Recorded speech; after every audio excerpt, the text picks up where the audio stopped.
nga pala kaming natirang gulay nung ginawaan ng mashi. Kaya ito na lang yung naisipan ko na ring ilalaga.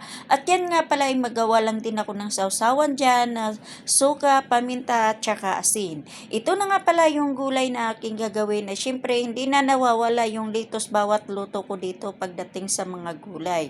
At fast forward na nga, ito na nga ginagayat ko na. Habang nga pala ako'y naggagayat, nagsasalang na rin ako ng tubig na mainit. At syempre ilagyan ko na lang din siya ng magic cubes.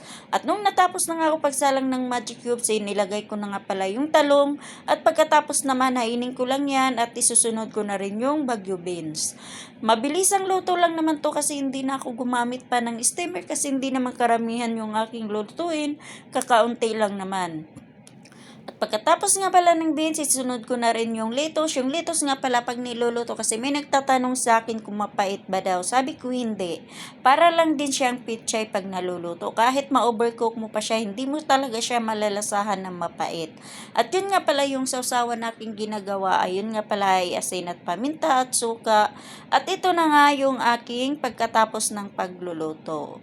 O diba, kahit ganyang luto lang yan, masarap pa rin yan para naman sa akin. Kasi kailangan natin dito, hindi na tayo kailangan pa magpili ng ulam. At kinagabihan nga pala, ito na nga pala yung aking niluluto para naman ito ay sa kanila.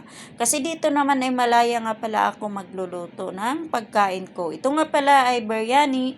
At yan naman ay pagkatapos ko na nga pala ng aking pagluluto. Bali nga pala, madali ang luto lang to kasi palis-alis talaga ako dyan.